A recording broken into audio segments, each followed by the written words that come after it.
8h10. Você está aqui no Jornal Gente pela Rádio Bandeirantes. Para nos acompanhar em áudio e vídeo é só vir para o YouTube ou para o Facebook da Rádio Bandeirantes.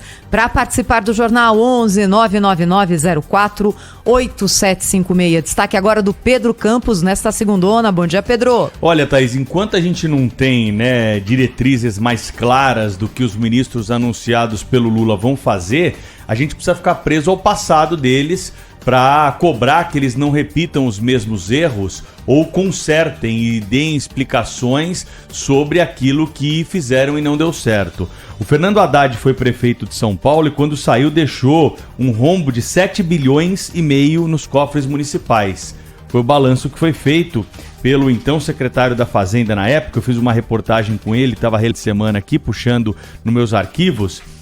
E o Caio Megali dizia, que o saldo positivo era real, mas ele foi gerado às custas de uma violenta compressão na prestação de alguns serviços. Passivo que a gestão alega assumir, além de outras despesas aí que não foram contempladas no orçamento.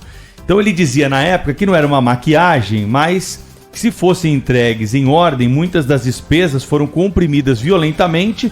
Na hora que se abriu tudo, descobriu-se o rombo que ficou aqui para ser pago pela gestão subsequente, que foi justamente a de João Dória. De acordo com o secretário Megali na época, a gestão herdou falhas na compra de remédio, na contratação de segurança em parques, reformas em escola, buracos nas ruas e também outros problemas. Para vocês terem uma ideia, naquela época já tinha uma discussão a respeito do preço da tarifa do ônibus, que era já um grande problema para a prefeitura. No orçamento daquele ano, uma despesa estava prevista de 1 bilhão e 800 milhões de reais para o transporte público. No ano anterior, nós tínhamos uma conta de 3 bilhões. Então, como é que previram 1 bilhão e 800 milhões se no ano anterior tinham gasto 3 bilhões com o transporte público? É claro que essa conta não estava certa, essa previsão ela não estava em nenhum momento com aquilo que deveria ser colocado, justamente porque a previsão de subsídio do transporte público ela cresce a cada ano, porque não dá para você aumentar a tarifa na mesma proporção. Esse é um diagnóstico que foi feito na época.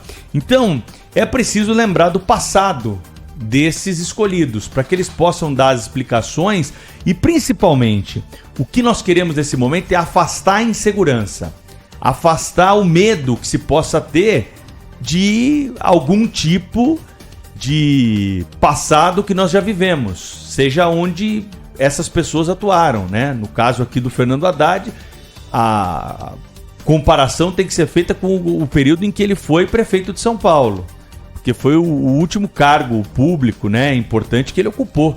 Depois disso, só perdeu a eleição. Aliás, perdeu a eleição para o Dória, tentou ser presidente da República, perdeu para o Bolsonaro, tentou ser governador do estado e perdeu para o Tarcísio. Então a comparação que tem que ser feita é com essa. E as contas não foram entregues da maneira em que deveriam ter sido entregues, como nós acompanhamos na recuperação dessas informações aqui da época em que ele deixou a Prefeitura de São Paulo. É isso que se cobra nesse momento, Transparência em cada uma das informações, cada um dos passos que forem dados. Isso sim afasta o medo e o receio que alguns possam ter por conta do passado desses indicados para ocupar ministérios importantes do próximo governo federal.